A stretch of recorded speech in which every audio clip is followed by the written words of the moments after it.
As the night settles around you and the quiet rhythms of rest begin to draw near, allow yourself to drift into the ancient world of Egypt. Let your mind float gently back across the centuries, past the landscapes of the modern Nile, past the cities and deserts of today, into an era when the great river was the lifeblood of one of the most enduring civilizations humanity has ever known. Tonight, we focus on the story of a man who is often considered not only the most famous pharaoh of Egypt, but also one of the most remarkable figures of world history, Ramses II, also called Ramses the Great. Ramses II lived more than 3,000 years ago, yet his presence continues to be felt in the temples and monuments that rise out of the desert sands, in the carved inscriptions that bear his name, and in the legacy of leadership and culture that shaped an empire. To enter his story is to enter a tale of ambition, resilience, and vision.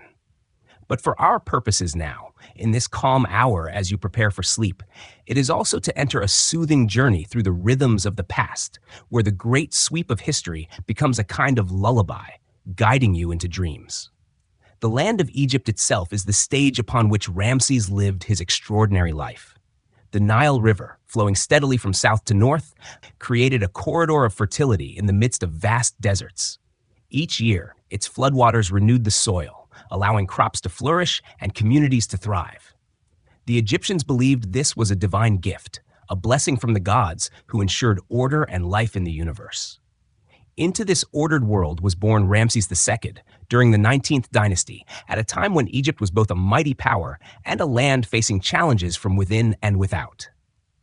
When we think of Ramses, images of towering statues often come to mind, monuments carved from stone so immense that they seem to defy time itself.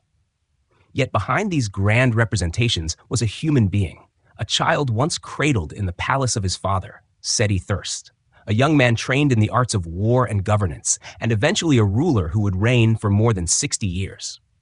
Few leaders in history have held power for such a span of time, and fewer still have left such an indelible mark on the physical and cultural landscape of their people. Ramses II is remembered for many things: for his military campaigns, especially the famous Battle of Kadesh, for his architectural achievements, including the temples of Abu Simbel and the Ramesseum, for his role as a builder of cities and a shaper of religion, and for his portrayal of kingship as something larger than life, a divine embodiment of order and strength. He was both a man of his time and a figure who sought to transcend it, projecting his image far into the future. In this journey, we will explore the sweep of Ramses's life and times, beginning with the world he inherited, moving through the decades of his reign, and finally reflecting on the legacy he left behind. Along the way, we will pause to picture daily life in ancient Egypt. The farmers tending their fields along the Nile, the scribes recording events in careful hieroglyphs, the priests carrying out rituals in cool temple courtyards, and the artisans chiseling stone under the desert sun. By imagining these scenes, we place Ramses not only as a towering figure, but also as a man deeply connected to the rhythms of his world. It is worth remembering that the grandeur of ancient Egypt was not built by kings alone. Behind every monument were countless hands of laborers, artisans, and engineers. Behind every victory were the strategies of generals and the courage of soldiers. Ramses, however, became the face of it all, ensuring that his name was repeated again and again in inscriptions and reliefs, as though he wished to echo across eternity. This was no accident. The Egyptians believed in the power of the spoken and written word, in the ability of names and images to grant immortality. In inscribing his presence across the land, Ramses was not merely boasting.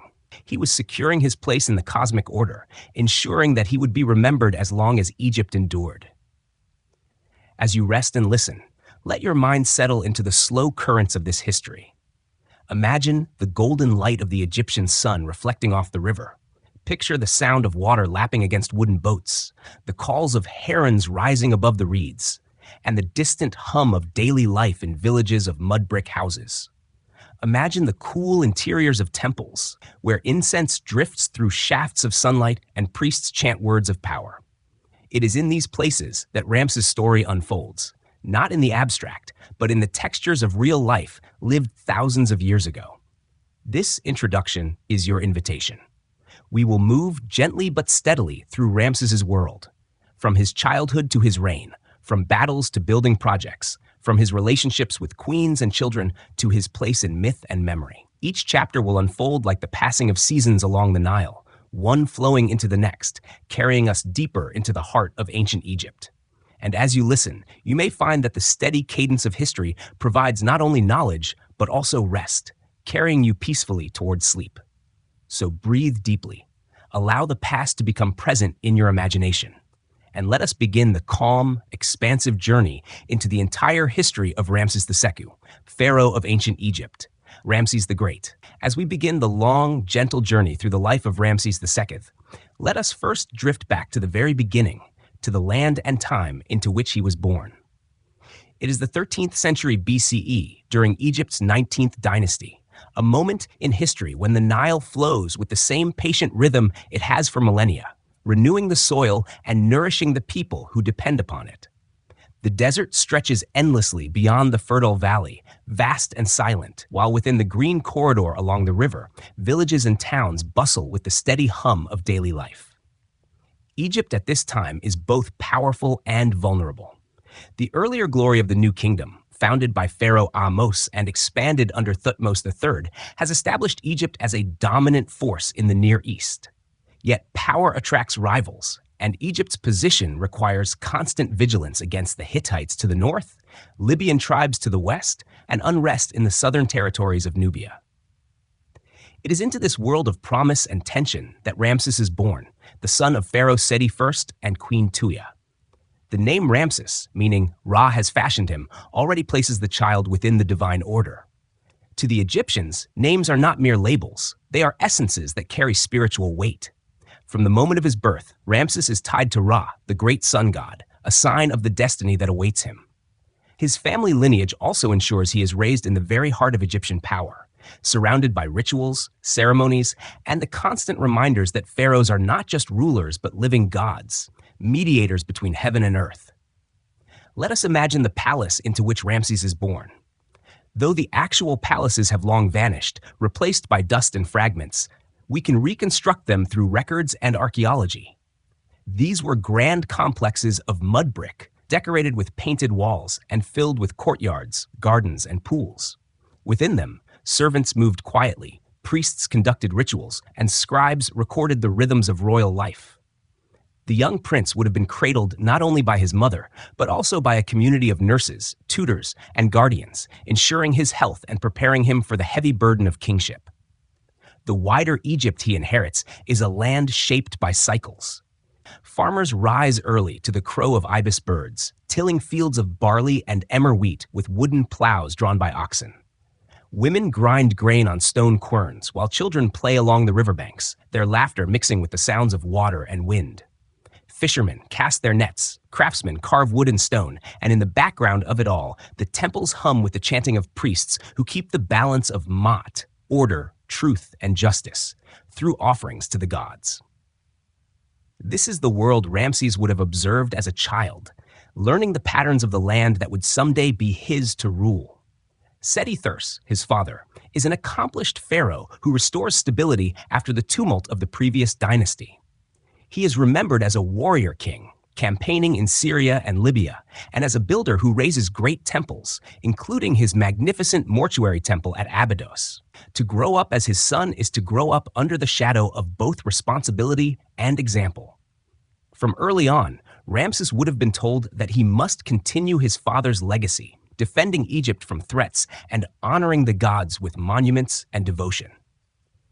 We might picture Ramses as a small boy walking hand in hand with his tutors through the palace gardens, learning to identify plants sacred to the gods, listening to stories of Horus and Osiris, and beginning to understand that his life is not his own, but part of a divine continuum. Education for a prince is rigorous. He would have learned reading and writing in hieroglyphs, arithmetic for accounting resources, and the skills of command, from riding horses to handling weapons. He would have watched military drills and learned to inspire loyalty in soldiers. He would also have learned religious duties, since the pharaoh is chief priest of all temples, expected to perform rituals to maintain cosmic balance. As he grows, the young Ramses would also hear stories of Egypt's greatness, of earlier rulers who expanded the empire and built monuments that defied time. The tales of Thutmose III, who campaigned across the Near East, and Menhotep III, who filled Egypt with temples, would fill his imagination. These stories are more than history lessons. They are models for his future reign, setting expectations that he too must achieve greatness. Beyond the palace, Egypt is not without challenges. The Hittite Empire, centered in Anatolia, is expanding southward, pressing into territories that Egypt considers its own. Skirmishes and conflicts threaten to destabilize the balance of power. In Nubia, uprisings require suppression to maintain Egyptian control of valuable resources like gold. These realities are not hidden from the royal household. Even as a child, Ramses would sense that his destiny is entwined with the fate of nations. Daily life continues, however, in patterns that soothe and sustain. The Nile floods, recedes, and leaves behind black silt. Farmers plant, harvest, and offer portions of their crops as taxes. The economy thrives on agriculture, trade with neighbors, and the labor of countless workers who build and maintain Egypt's vast monuments. Religion permeates every aspect of life. Amulets are worn for protection, hymns are sung to the gods at dawn, and festivals bring joy and renewal. It is into this tapestry that Ramses is woven, both as a child of privilege and as one destined to embody the very essence of Egypt. As you rest, picture the infant Ramses, swaddled in linen, gazing up at ceilings painted with stars. Imagine the lullabies sung to him in the soft tones of the Egyptian language, words of blessing and hope for his future. See the flicker of oil lamps casting gentle light on the walls as outside the eternal river flows under the moon. This is the beginning of his journey, the first breath of a life that will stretch across more than 6 decades of rule, a reign that will become legend. In this quiet moment of history, the seeds of greatness are planted. The boy who lies in his mother's arms will one day be called Ramses the Great. But for now, he is simply a child in a land both ancient and eternal, a land where the Nile whispers, the stars shine above, and the story of Egypt continues. As Ramses passes from infancy into childhood, the palace begins to shape him into something more than a royal son. He is destined not simply to live within the protective walls of Egypt's courts, but to embody the very heart of its future. The Egyptians do not believe in chance when it comes to succession. Every detail of a prince's education is carefully designed, not only to prepare him as a leader of men, but also as a servant of the gods, a steward of Ma'at, the balance of truth, justice, and cosmic order. Imagine the boy Ramses in the cool corridors of the palace at Pi-Ramesses, the capital that his father Seti I begins to establish in the eastern Nile Delta. The city hums with activity, scribes bending over papyrus scrolls, soldiers polishing weapons, artisans chiseling stone for new temples.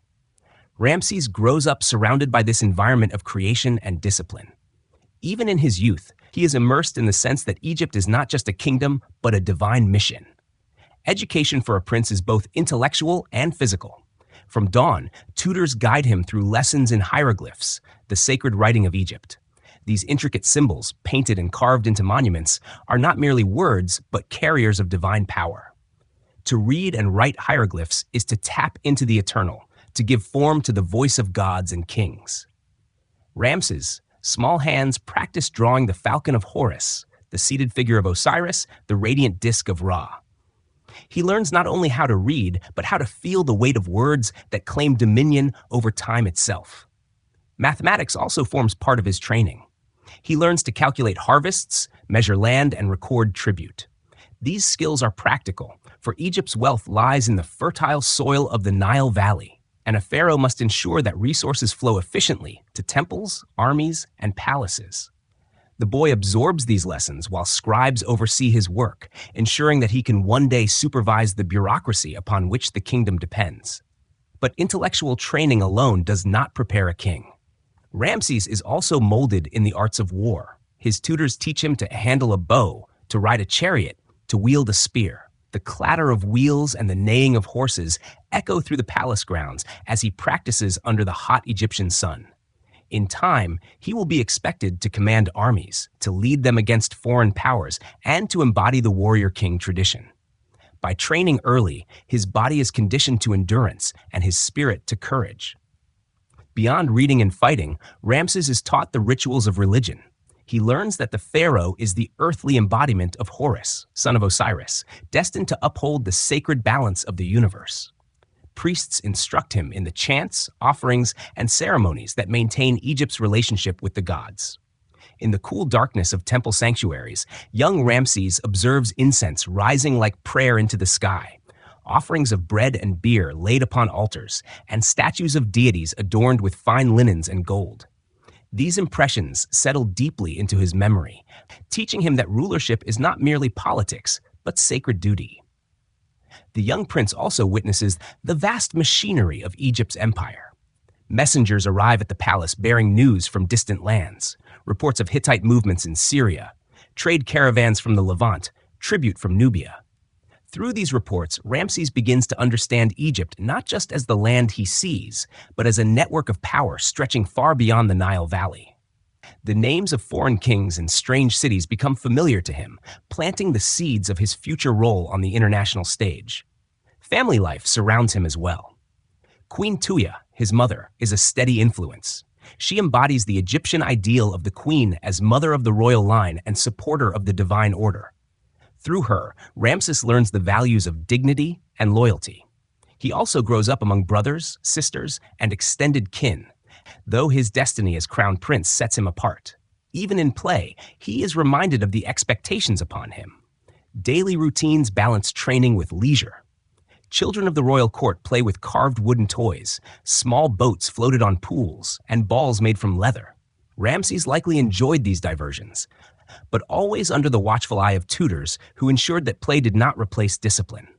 Music and dance fill the palace halls, with harps, flutes, and sistrums providing entertainment, and Ramses learns to appreciate these arts as expressions of divine joy. As adolescence approaches, the pace of his training intensifies. He joins his father Seti I on military expeditions, witnessing firsthand the organization of armies and the strategy of campaigns. Imagine the young prince riding in a chariot beside seasoned generals, watching columns of soldiers march across desert terrain, hearing the sound of drums and trumpets that signal commands. These experiences are not only thrilling but formative, teaching Ramses that kingship requires both vision and force. The boy also gains exposure to monumental building projects. Seti I commissions great temples, such as the one at Abydos, filled with elegant reliefs that recount both divine myths and royal achievements. Walking through these sacred halls, Ramses absorbs the idea that monuments are more than stone. They are eternal declarations of power and devotion.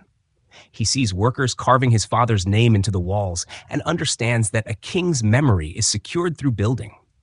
This lesson will remain with him, guiding his own passion for architecture. Through all of this, Ramses learns not only knowledge and skill, but also presence. A future pharaoh must command respect by his bearing alone. He is trained to walk with dignity, to speak with authority, to radiate the calm assurance that the gods favor him.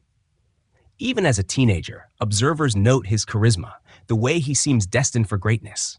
As we imagine Ramses in these years of preparation, let us see him not only as a student, but as a seed growing in fertile soil.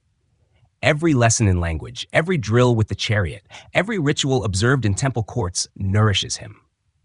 By the time his father designates him crown prince, Ramses is not simply a boy of noble birth, but a young man shaped into the image of a king.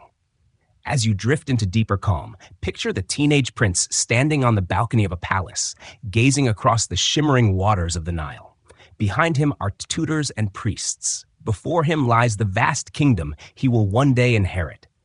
The air is warm, the river eternal, and the stars above shine with the same light that guided Egypt for millennia. The boy's training is complete. Soon, he will step into his destiny. The transition from prince to pharaoh is never a simple matter. In Egypt, where kingship is bound up with divinity itself, the act of ascension is not merely political, it is cosmic. For Ramses II, stepping into the throne of Egypt means taking on the mantle of Horus on earth, the living embodiment of the falcon god, destined to preserve Ma'at, the sacred balance of order and justice that sustains the universe. When Seti I passes away, the crown prince Ramses is prepared. His years of training have shaped him into a confident young man, well-versed in the duties of rulership. The ceremonies that follow are filled with grandeur. Priests and officials gather, their linen garments gleaming white under the Egyptian sun. Musicians play harps and sistrums, while incense drifts upward in fragrant curls. Ramses is presented to the people as Pharaoh, the chosen son of Ra, his body adorned in gold and fine linen and his head crowned with the double crown of Upper and Lower Egypt. This moment marks a rebirth. In Egyptian thought, the new king becomes the living Horus, son of Osiris, destined to rule with divine authority. To the people, he is not just a ruler, but a bridge between gods and mortals. Statues and inscriptions quickly proclaim his new titulary, his set of royal names, that will define his reign. Among them is Uzer Matre Setepenre, meaning the justice of Ra is powerful, chosen of Ra. These names are not decorative. They are declarations of identity, binding him to divine forces and ensuring his place in history. The early years of Ramses' reign are a time of consolidation. He inherits from his father a stable kingdom, but stability must be constantly renewed. Egypt faces challenges on multiple fronts. To the north, the Hittite Empire pushes into Syria, threatening Egyptian influence. To the west, Libyan tribes press against the borders. To the south, Nubia remains a vital region for resources, but requires military oversight. Ramses, still in his 20s, must prove that he is not only heir to Seti's legacy, but also capable of defending Egypt's place as a great power. In these first years, Ramses embarks on campaigns to demonstrate his strength. He leads armies into Canaan, striking against rebellious city-states, and moves against Libyan raiders. His presence in battle is more than military. It is symbolic. Pharaohs are depicted as mighty warriors, their images carved into temple walls, trampling enemies beneath their chariots. Whether Ramses personally strikes down every foe or not, his role is to embody Egyptian might. The soldiers fight in his name. The scribes record victories as eternal truths, and the people believe their king is divinely protected. At the same time, Ramses begins to leave his mark as a builder. Even in his early reign, construction projects multiply. New temples rise, statues are carved, and inscriptions proclaim his titles. To modern eyes, the sheer number of monuments bearing his name may seem boastful, but in the Egyptian worldview, these are not mere vanity. They are acts of devotion, physical embodiments of divine kingship, and guarantees of immortality. By carving his name into stone, Ramses ensures it will echo through the ages. The court around him adjusts to the new order. Queens and royal children begin to emerge, forming the nucleus of a dynasty that will number more than 100 sons and daughters. Nobles and officials align themselves with the young king, eager to serve in campaigns and building projects. Priests reaffirm their loyalty, ensuring that the gods themselves favor his rule. Within a few years, Ramses establishes himself not as a caretaker of his father's throne, but as a force in his own right. Among the most striking aspects of his early reign is his desire to project power beyond Egypt's borders. He understands that the stability of his kingdom depends not only on defending its borders, but also on asserting influence abroad. Envoys travel to foreign courts, bearing gifts and demands. Diplomacy intertwines with displays of strength. Ramses begins to prepare for what will become the defining moment of his military career, the confrontation with the Hittites at Kadesh. But before that great clash, his focus lies in demonstrating continuity and strength at home. Festivals and religious ceremonies under his authority reinforce his divine status. The Opet festival in Thebes, where statues of the gods Amun, Mut, and Khonsu are carried in procession along the Nile, takes on renewed significance under Ramses' rule. Such events remind the people that their pharaoh not only governs but sustains the harmony of the cosmos. It is important to remember that the Egyptians themselves do not see their pharaohs as ordinary humans. To them, Ramses is Horus in life, destined to become Osiris in death, a being who ensures the sun will rise and the Nile will flood. This worldview invests every action he takes, every military campaign, every temple built, every decree issued, with cosmic weight. The young Ramses carries not just a crown, but the weight of the universe's order upon his shoulders. As he settles into kingship, he also begins to cultivate the image that will define him for posterity, Ramses the Great. It is not enough to rule. One must be remembered. The sheer volume of statues, temples, and inscriptions dedicated to him suggests a deliberate effort to shape his legacy from the very start. Some historians suggest this reflects a deep awareness of mortality, a desire to secure eternal life through memory. For Ramses, to be forgotten would be to die a second death. By inscribing his presence everywhere, he resists that fate.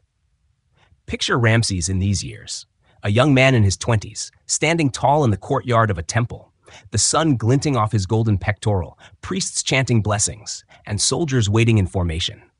Around him, officials bow low, artisans carve his likeness into stone, and the people cheer as their new pharaoh passes by in his chariot. He has stepped fully into his destiny. The boy prince is gone. In his place stands a king who will reign for more than 6 decades, shaping Egypt's story in ways that will ripple across millennia. As you drift deeper into rest, let the image of this young ruler remain with you, calm, confident, and radiant with divine authority. The world around him is filled with challenges, but he stands ready to meet them. The stage is set, the throne secure, and the name of Ramses begins its long echo into eternity. As Ramses matures into the role of pharaoh, the stage of history shifts from the temples and palaces of Egypt to the contested lands of Syria. Here, in the fertile plains and fortified cities, Egypt's ambitions collide with those of the Hittite Empire, a rising power based in Anatolia. For centuries, these two civilizations have expanded their influence, pressing against one another like great tectonic plates. It is inevitable that their ambitions converge upon the same territory, the city of Kadesh, a strategic stronghold on the Orontes River. Ramses II, early in his reign, is determined to reassert Egypt's dominance in the region. To control Kadesh is to command trade routes, to secure borders, and to demonstrate to allies and rivals alike that Egypt remains the master of its destiny. In the 5th year of his rule, around 1274 BCE, Ramses sets out on what will become the most famous campaign of his life. The journey north is long and arduous, stretching across deserts and foreign lands. 4 divisions of soldiers accompany him, each named for a god: Amun, Ra, Ta, and Seth. Together, they form the backbone of Egypt's army, supported by thousands of chariots, the most advanced military machines of the age. The Egyptian chariot is light and swift, pulled by 2 horses and manned by a driver and archer. Ramses himself is depicted in reliefs as a master of this weapon, standing tall in the chariot, drawing his bow with divine strength. Though such images are idealized, they capture the essence of pharaonic kingship. The ruler not only commands, but fights at the forefront, embodying the courage of his nation. As the Egyptian army approaches Kadesh, Ramses makes camp with his Amun division, expecting his other divisions to follow closely behind. But the Hittite king, Muwatalli II, has prepared an ambush. He has gathered a vast army, larger than Egypt's, and concealed chariots beyond the city.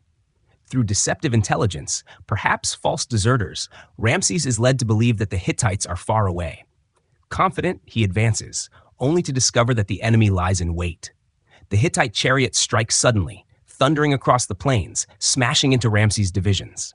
The Ra division, marching toward the camp, is caught off guard and scattered. The camp itself is thrown into chaos.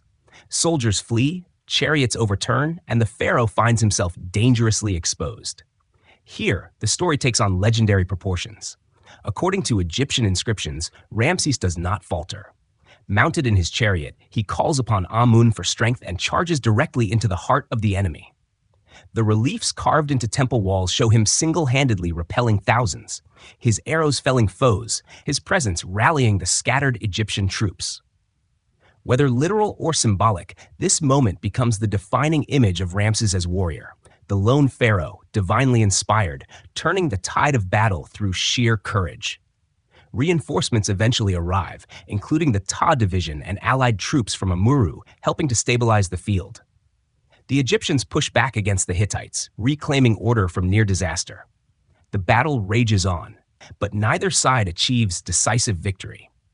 By the end of the day, Ramses holds the field, yet Kadesh itself remains under Hittite control. What matters most, however, is not the military outcome, but the story told afterward. Ramses orders vast inscriptions of his deeds carved into temples across Egypt, from Abu Simbel in the south to Luxor in the north. These texts, known as the Poem of Pentor and the Bulletin, describe the battle in vivid detail, celebrating Ramses's valor while downplaying the near catastrophe. They transform an indecisive engagement into a tale of divine triumph, ensuring that future generations see Ramses not as a king who faltered, but as one who stood alone against overwhelming odds and prevailed. The battle also leads to something remarkable in the history of diplomacy. Years later, after continued skirmishes, Egypt and the Hittites negotiate one of the world's earliest known peace treaties. Carved into stone and preserved in multiple copies, this treaty establishes a pact of mutual non-aggression and alliance. It even includes clauses for the extradition of fugitives and pledges of mutual defense. Ramses' marriage to a Hittite princess seals the agreement, turning former enemies into allies. Thus, the legacy of Kadesh is twofold. On the one hand, the heroic image of Ramses charging alone into battle, and on the other, the birth of diplomatic innovation that helps secure peace between two great powers. Both legacies reinforce his reputation as a ruler who embodies strength and wisdom, a man of action and foresight. To picture this moment, imagine the plains near Kadesh under the relentless sun. The dust of battle hangs in the air. Horses snort and strain, chariot wheels carve ruts into the earth, and the cries of warriors echo across the field. Amid the chaos, a single chariot surges forward, its rider adorned in gold, bow drawn, eyes fixed. For Egyptians who hear the story, this image becomes eternal. Ramses the Great, fearless and favored by the gods, standing against the storm. As we drift gently away from the noise of battle, let the story settle into calm reflection. The clash at Kadesh, though inconclusive in military terms, becomes a triumph of narrative, an early lesson in the power of image and memory. It shows that sometimes history is shaped not only by what happens, but by how it is told. And in this, Ramses proves himself masterful, ensuring that his reign is remembered not for vulnerability, but for greatness. As the dust of battle settles in distant Syria, Ramses turns his gaze homeward. If military exploits shape the reputation of a pharaoh in the eyes of foreign powers, it is monuments and temples that ensure his immortality in the eyes of his own people and in the memory of future generations. Ramses II, more than any other ruler of Egypt, embraces the role of builder. His reign becomes a golden age of architecture, a time when stone rises skyward, when temples are expanded, when colossal statues bearing his likeness dominate the landscape. Through these monuments, Ramses weaves himself into the very fabric of Egypt. The tradition of monumental building in Egypt is ancient. From the pyramids of the Old Kingdom to the great temples of Thebes, each pharaoh seeks to leave his mark upon the land. Yet Ramses elevates this tradition to new heights. His works are so numerous that later generations of Egyptians simply refer to him as the Great Ancestor, a king whose presence is everywhere. Among his most celebrated achievements is the Ramesseum, his mortuary temple on the west bank of the Nile at Thebes. This sprawling complex is designed not only as a place of worship, but also as a statement of eternal kingship. Vast courtyards lead into columned halls, their walls covered with reliefs depicting Ramses' military victories, including the Battle of Kadesh. Statues of the king rise to colossal proportions, some over 60 feet tall, their faces serene yet commanding. Although time and earthquakes have reduced many to fragments, the grandeur of the Ramesseum still inspires awe. Even more striking are the temples of Abu Simbel, carved directly into cliffs in Nubia, far to the south. Here, 4 colossal statues of Ramses, each over 65 feet in height, sit in silent majesty, gazing across the desert. Inside, halls and chambers extend deep into the rock, their walls adorned with scenes of gods and pharaoh united. On 2 days of the year, thought to be connected to Ramses' birthday and coronation, the rising sun penetrates the temple's inner sanctuary, illuminating statues of Ramses and the gods seated beside him. This architectural precision speaks not only to Egyptian skill, but also to the pharaoh's desire to align his reign with the cosmic order of the heavens. The temples of Abu Simbel serve a political purpose as well. Located near Egypt's southern border, they proclaim to Nubia and beyond the strength and divinity of Ramses. Every traveler along the Nile would see these monumental images and understand that Egypt was ruled by a king of unmatched power. In this way, architecture becomes a form of diplomacy, a silent yet enduring declaration of authority. Nor is Ramses content with building new monuments alone. He also renovates and expands older temples, often inscribing his name over those of previous kings. To modern eyes, this might appear as usurpation, but in the Egyptian worldview, it is an act of continuity. By placing his name alongside the works of earlier rulers, Ramses ties his reign into the unbroken chain of divine kingship, reinforcing the idea that he is the latest embodiment of an eternal role. Luxor Temple, Karnak, and countless other sites bear his contributions. At Karnak, the vast temple complex dedicated to Amun, Ramses adds colossal statues and towering pylons, ensuring that visitors are confronted by his image at every turn. The avenues of sphinxes, the obelisks, the carved reliefs, all are infused with his presence. His building projects are not confined to temples. He commissions cities, the most notable being Pi-Ramesses, his new capital in the Delta. Built on the site of his father's residence, this city becomes the center of administration, military organization, and royal life. Archaeological remains suggest wide avenues, grand palaces, stables for thousands of horses, and workshops buzzing with activity. The very name of the city, House of Ramses, Great in Victory, announces its purpose, to glorify the king and project Egypt's power. Behind the grandeur lies the labor of countless workers, stonemasons, quarrymen, carpenters, painters, and farmers pressed into service during the agricultural off-season. These laborers carve blocks of sandstone, haul them across the desert, and set them in place with remarkable precision. Teams of artisans decorate walls with hieroglyphs and vibrant colors, bringing to life the myths of gods and the deeds of the king. For them, this work is both service and survival, sustained by rations of bread, beer, and dried fish. Their toil ensures that Ramses' vision becomes reality. Reliefs carved on temple walls show Ramses in eternal youth, larger than life, embraced by gods, smiting enemies, and receiving offerings. These images are not historical records in the modern sense. They are statements of ideology. They proclaim that Ramses is the chosen of Ra, the sustainer of Egypt, the embodiment of divine justice. To stand before them is to be reminded that kingship is sacred, that order is maintained through the pharaoh's power. The scale of Ramses' building program is almost unimaginable. No other Egyptian ruler leaves so many monuments scattered across the land. From Nubia in the south to the Delta in the north, his name is inscribed, his statues erected, his temples dedicated. Even today, tourists and scholars encounter his presence in almost every corner of Egypt. His ambition is realized, to be remembered not as one among many, but as the great builder whose legacy endures beyond time. As you close your eyes, imagine walking through the colonnades of the Ramesseum. The air is warm, the sandstone walls glow with the golden light of sunset, and the colossal statues tower above in serene majesty. Hieroglyphs whisper stories of kings and gods, while the faint breeze carries the scent of desert air. Or picture yourself sailing along the Nile, approaching Abu Simbel, where 4 immense figures of Ramses gaze out across the horizon, eternal guardians of Egypt's might. In these monuments, stone becomes memory, and memory becomes immortality. Ramses understands this deeply, and through his building program, he ensures that his reign will never fade. The great builder secures his place among the immortals, not only in the hearts of his people, but in the enduring stones that still stand after more than 3,000 years. Beyond the monumental temples and the thunder of battlefields, Ramses II's life is also woven through the private and ceremonial spaces of his palace.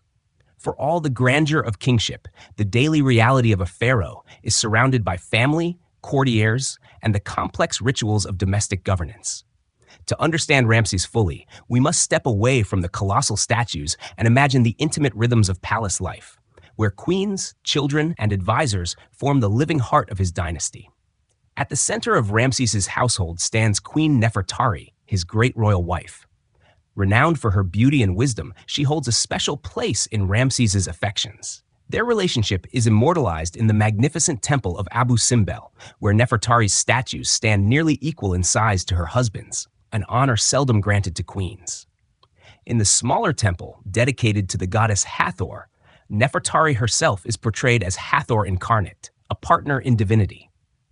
In the love poems inscribed for her, Ramses expresses a tenderness unusual for royal inscriptions, describing her as beloved and radiant. Through these words and monuments, we glimpse not only the political role of the queen, but also the affection that binds them.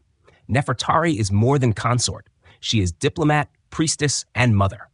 As great royal wife, she likely corresponds with foreign courts, receives delegations, and participates in major festivals. Her tomb in the Valley of the Queens, one of the most beautiful in Egypt, reflects her elevated status. Painted walls depict her journey through the afterlife, guided by gods and goddesses, ensuring that she shares in the eternal destiny of the pharaohs. Ramses also marries other queens, including Iset-Nofret, who becomes the mother of Merneptah, his eventual successor. Royal marriage in Egypt serves both personal and political purposes. Through these unions, Ramses strengthens alliances, expands his lineage, and ensures the continuity of his dynasty. Later in his reign, he marries daughters of foreign kings, including a Hittite princess, as part of peace treaties. These marriages knit together not only Egypt's domestic life, but also its international diplomacy. The royal family grows to extraordinary proportions. Inscriptions suggest Ramses fathers over 100 children, princes and princesses who populate the palaces and temples. Reliefs at Abu Simbel and other sites show processions of royal children, each bearing titles and symbols of rank. Sons are trained in military arts, often accompanying Ramses on campaigns, while daughters serve in religious roles, some becoming priestesses of Hathor or other deities. The sheer size of the royal household reflects not only fertility, but also strategy. By embedding his bloodline deeply into the nobility and priesthood, Ramses ensures loyalty and continuity. Life within the palace is a blend of ceremony and routine. The day begins early, with the pharaoh receiving officials and scribes in audience. Courtiers present petitions, read reports from distant provinces, and propose decrees. The royal court is a hive of activity, with scribes recording every decision, guards maintaining order, and attendants ensuring the smooth running of the household. Music, feasting, and entertainment also fill the halls. Musicians play harps and flutes, dancers perform, and storytellers recite tales of gods and heroes. Festivals bring the court into public life. During the Opet festival in Thebes, Ramses and his queens ride in gilded boats as the statues of the gods travel from Karnak to Luxor, accompanied by priests, dancers, and jubilant crowds. In the Sed festival, a jubilee celebrating the renewal of royal power, Ramses runs a ritual course, symbolizing his continued vigor and divine favor even as he ages. These events reinforce his central role not only as political leader, but as cosmic sustainer. The palace itself is a world apart.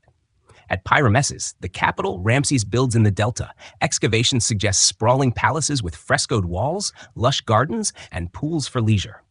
Stables house thousands of horses, essential for chariotry, while workshops produce luxury goods. Within this setting, the royal family lives in a blend of splendor and structure, their lives intertwined with statecraft. Behind the formality lies human connection. Ramses' love for Nefertari, his pride in his sons, his devotion to his daughters. All these speak to a man who, while embodying divine kingship, also experiences the bonds of family. The tomb inscriptions and temple reliefs preserve glimpses of tenderness. Children shown holding their father's hand, queens depicted beside the pharaoh, not in subservience but in companionship. Yet family life is not without sorrow. Nefertari dies relatively early in Ramses' reign, leaving him to honor her memory through the splendor of her tomb and temple. Other children too die before him, as is common in the ancient world. These losses remind us that even the greatest of kings faces the fragility of human life. Through all of this, Ramses ensures that his court projects stability. By surrounding himself with a vast family, loyal officials, and carefully choreographed ceremonies, he embodies permanence. To the Egyptian people, the palace is not merely the residence of a king. It is the heart of order itself, the place from which Ma'at radiates. As you drift deeper into calm, picture a quiet evening in the palace at Pi-Ramesses. The golden light of sunset filters through open courtyards, reflecting off pools where lotus flowers float. Children's laughter echoes faintly as they play in gardens. Musicians strum gentle melodies, while the scent of lotus and myrrh drifts through the air. Ramses, surrounded by family, sits in serene majesty, his eyes gazing not only upon the present, but into eternity. The colossal temples may endure in stone, but here, in the intimacy of family and court, we glimpse another side of Ramses, the father, the husband, the man who finds meaning in the warmth of human bonds. And it is this union of public grandeur and private devotion that makes him not only a great king, but also a figure who still resonates across the centuries. To understand Ramses II fully, one must step beyond the palaces and battlefields into the spiritual world that defined ancient Egypt. Here, religion is not separate from politics, nor is kingship a matter of mere governance. Pharaoh is the linchpin of the cosmos, the one who stands between humanity and the gods, ensuring that the eternal principle of Ma'at, truth, balance, justice, remains unbroken. For Ramses, this role is not symbolic. It is the very essence of his identity. Egyptians believe that the pharaoh is the living Horus, son of Osiris, destined to uphold divine order during his lifetime. Upon death, he becomes Osiris himself, ruler of the afterlife, joining the eternal cycle of rebirth. This sacred duality grants the king both human and divine dimensions. In the reign of Ramses II, the scale of his monuments, the scope of his rituals, and the sheer frequency of his image carved into stone reinforce this divine kingship more powerfully than perhaps any ruler before him. Temples are the physical manifestations of this belief. Unlike churches or mosques in later traditions, Egyptian temples are not built for congregational worship. They are houses of the gods, spaces where divine statues reside, and where priests perform daily rituals on behalf of the people. Ramses, as pharaoh, is chief priest of all temples. Though he cannot be physically present in each sanctuary, his likeness is carved into walls performing offerings, his name inscribed in hieroglyphs as eternal participant. In this way, Ramses exists simultaneously in dozens of sacred spaces, his divine presence radiating across Egypt. The Temple of Karnak, dedicated to Amun at Thebes, exemplifies this. Already vast before Ramses' reign, it expands further under his rule. He commissions colossal statues and pylons, ensuring that visitors encounter his presence at every turn. Reliefs show him in communion with Amun, Ra, Ta, and other deities, affirming that his kingship is divinely sanctioned. The repeated images serve not only religious purposes, but also political ones. They remind subjects that loyalty to Ramses is loyalty to the gods themselves. Ritual life in Egypt follows a precise rhythm. Each morning, priests awaken the statue of a god, bathe it, dress it in fine linen, anoint it with oils, and present food offerings. Though priests perform the actions, the pharaoh is credited as the officiant, the ultimate intermediary. In festival processions, sacred statues travel from one temple to another, carried on gilded barges, accompanied by music and celebration. During the Opet festival, the god Amun's statue sails from Karnak to Luxor, a symbolic renewal of divine and royal power. Ramses presides over these rituals, his presence ensuring that the bond between heaven and earth remains intact. Religion also permeates foreign policy. When Ramses concludes his peace treaty with the Hittites, the gods are called upon as witnesses. Oaths are sworn not merely between kings, but before Ra, Seth, and the Hittite deities as guarantors of truth. In this way, divine kingship extends beyond Egypt's borders, projecting sacred authority into the international sphere. Ramses' devotion to the gods is expressed not only through rituals but also through monumental construction. Abu's symbol is not simply a statement of pharaonic power. It is a sacred landscape where Ramses aligns himself with Ra-Horakhti, Amun, and Ta. Within the temple, Ramses himself is seated among the gods, depicted as their equal. This blending of human and divine identity ensures that his kingship is remembered as more than temporal rule. It is cosmic partnership. His queens also participate in religious life. Nefertari is honored as a manifestation of Hathor, goddess of love and music. Reliefs show her making offerings alongside Ramses, affirming the unity of royal and divine families. The inclusion of queens and royal children in temple imagery emphasizes that divine kingship is not an isolated role but a lineage, ensuring continuity of sacred order. For the Egyptian people, religion is part of daily life. Farmers wear amulets of Bes to protect their households, mothers pray to Taweret for safe childbirth, and fishermen whisper prayers to Sobek, the crocodile god, before setting nets. Festivals bring joy and community, with music, dancing, and feasting in honor of the gods. In all these practices, Ramses' role as pharaoh is present. He is the guarantor of divine favor, the reason the Nile floods, the one who ensures that the sun rises each morning. Divine kingship also shapes Ramses' self-presentation. Reliefs frequently depict him smiting enemies before the gods, offering captives as proof of his power to maintain order. This imagery is not simply propaganda. It embodies the theological idea that chaos must be subdued for Ma'at to endure. Enemies are not only political rivals, they represent disorder itself, and Ramses, as pharaoh, restores balance through victory. In funerary traditions, Ramses prepares for his own transformation from living Horus to Osiris. Tomb inscriptions and temple reliefs depict him in rituals of renewal, embracing gods who promise eternal life. His mortuary temple, the Ramessim, serves both as a house for the cult of the deceased king and as a theological statement. Ramses will continue to intercede between gods and people even after death. As you rest, imagine the sacred atmosphere of an Egyptian temple. The stone corridors are cool and dim, illuminated only by shafts of sunlight. Incense drifts upward, its fragrance mingling with the murmur of prayers. A statue of a god, adorned in shimmering gold, rests in the innermost sanctuary. Along the walls, reliefs show Ramses offering incense, bread, and wine, his form eternal in stone. In this space, time slows, and the distinction between human and divine dissolves. Ramses' kingship is not simply political power, but sacred duty. He embodies a cosmic role, sustaining the universe through ritual, building, and presence. To the Egyptians of his day, this makes him more than a man. It makes him essential.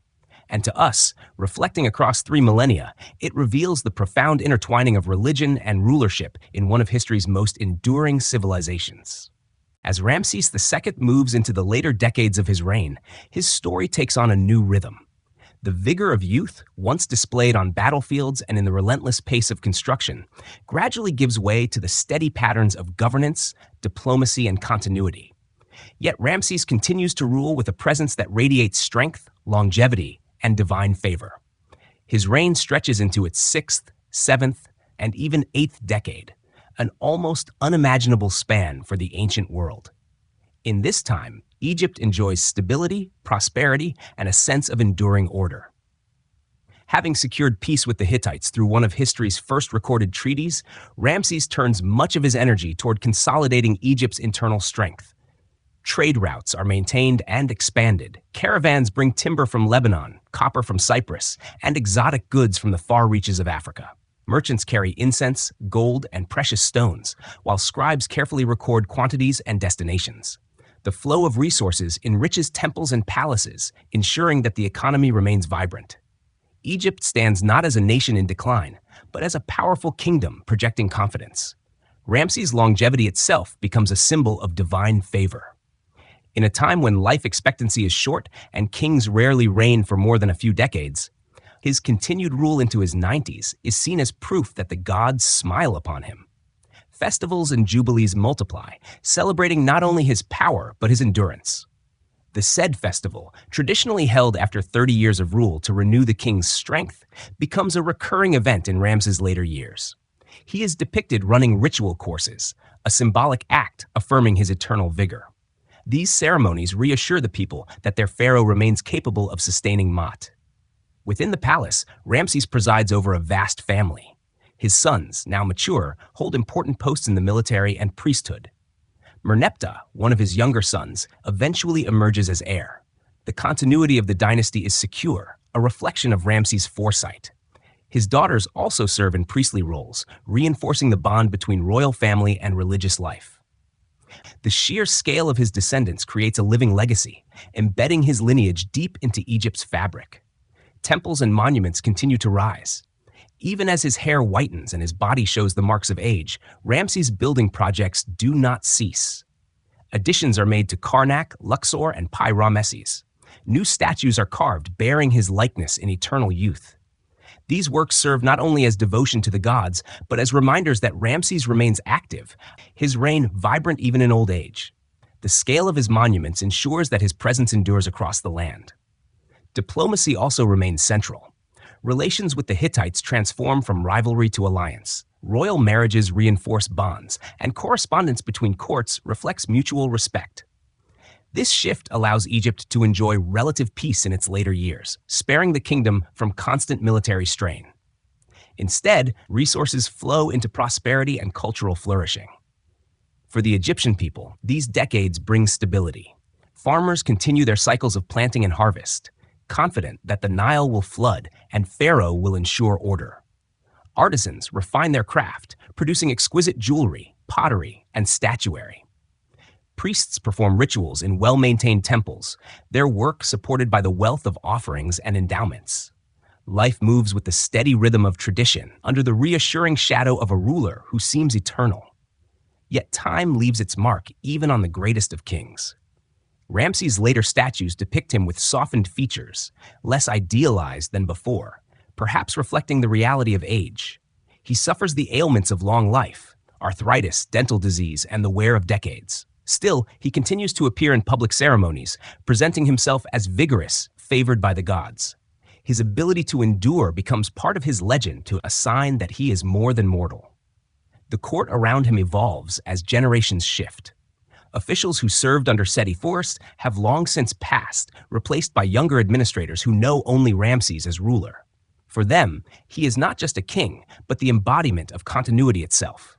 Foreign envoys visiting Egypt encounter a monarch whose reign spans longer than their own dynasties, a figure who seems timeless. The awe he inspires reinforces Egypt's prestige across the ancient world.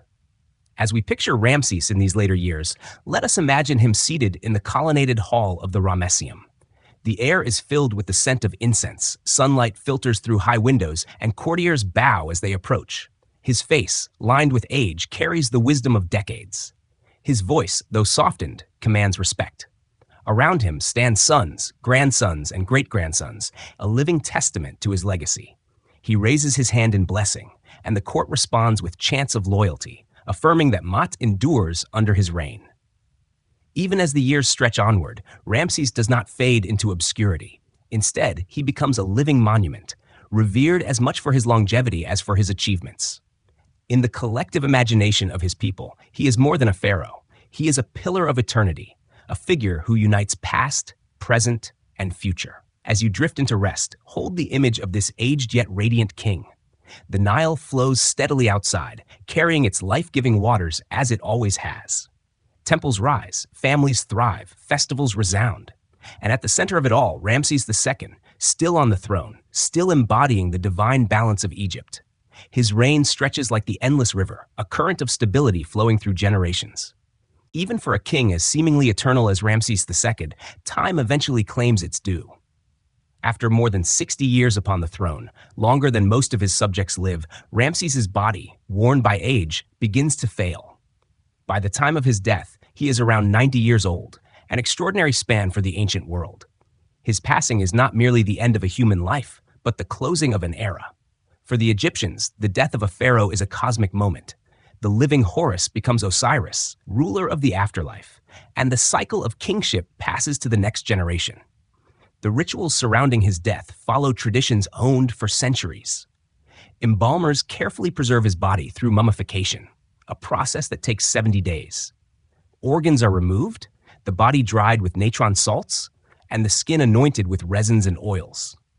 Amulets are placed among the wrappings, each inscribed with protective spells. Priests recite prayers from the Book of the Dead, guiding the pharaoh's soul on its journey to the afterlife. Ramses is placed in a series of coffins, then into a stone sarcophagus, all inscribed with sacred texts and images of gods who promise him eternal life. His tomb, carved into the Valley of the Kings, is designed as both resting place and spiritual gateway. Long corridors descend into the earth, walls painted with scenes of the sun's nightly journey through the underworld. Deities greet the pharaoh, offering protection and guidance. For the Egyptians, these decorations are not symbolic art but functional magic, ensuring that Ramses successfully navigates the dangers of the Duat, the realm of the dead, and emerges reborn with the rising sun. At his burial, rituals of mourning fill the land. Priests chant hymns, offerings of bread and beer are placed at altars, and the people grieve the passing of their ruler. Yet grief is tempered with assurance. Ramses is not gone, but transformed. His son Merneptah ascends the throne, continuing the royal line, while Ramses himself becomes Osiris, eternal king of the afterlife. For the Egyptians, legacy is secured not only through tombs, but through memory. Ramses has already ensured his name will never fade. His monuments dominate the landscape. The colossal statues of Abu Simbel, the sprawling halls of the Ramesseum, the inscriptions at Karnak and Luxor. His likeness gazes down from cliffs, pylons, and columns, a constant reminder of his power. In the collective imagination of his people, Ramses is not simply a king of the past. He is the great ancestor, present in every temple, eternal as the Nile. Centuries pass, dynasties rise and fall, yet the memory of Ramses persists. Greek historians later marvel at the scale of his works, referring to him as Ozymandias. Roman travelers see his monuments and record their awe. The sands of time bury many temples, but when they are rediscovered, his name reemerges into history. Even in fragments, the grandeur of his reign captivates. In modern times, the rediscovery of Ramses's mummy adds a new chapter to his legacy. Found in the late 19th century, his body is moved for protection from tomb robbers, eventually resting in the Cairo Museum. Scientific study reveals the toll of long life, arthritis in his spine, dental problems, and the wear of age, but also confirms the extraordinary preservation of his features. Visitors gaze upon his face, seeing not only a man, but the embodiment of an age. Through him, the ancient world feels near, as though the centuries dissolve and we stand before Ramses himself. His legacy endures not only in monuments and remains, but in the ideas he represents. Ramses embodies the ambition of kingship, the belief in divine partnership, the will to build for eternity. He shows how power is both wielded in life and projected into the future through memory. His reign demonstrates the strength of narrative. Though the Battle of Kadesh is inconclusive, he ensures it is remembered as triumph. Though time erodes temples, his name survives in inscriptions carved deep into stone. To the world today, Ramses the Great remains a symbol of Egypt's grandeur. His monuments draw travelers from across the globe. His story inspires historians, artists, and poets. The Romantic poet Percy Bysshe Shelley, upon learning of his colossal statues, writes Ozymandias, capturing the paradox of pride and ruin, the king who sought eternity, and the ruins that still testify to his ambition. Yet unlike Shelley's bleak vision, Ramses's legacy is not lost. His works continue to stand, his name continues to be spoken, his presence continues to inspire awe. As you reflect on his story, imagine standing once more before the statues of Abu Simbel. The desert is silent, the Nile glimmers in the distance, and four colossal figures gaze eternally across the sands. They have witnessed the rising and setting of the sun for more than 3,000 years. In their presence, the centuries dissolve. You feel the immensity of time, the persistence of memory, the enduring mark of one man's vision. Ramses II lived, ruled, died, and yet, in a sense, he still lives. His reign flows like the Nile, eternal, unbroken, carrying echoes of the past into the present.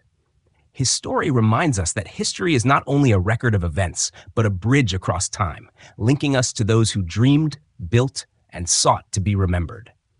As you let these thoughts settle, allow the image of Ramses to drift gently into the background of your mind. His temples stand, his name endures, and his legacy rests like a quiet current beneath the surface of history. In that current, we too find rest, carried into sleep by the timeless flow of the Nile and the eternal presence of Ramses the Great.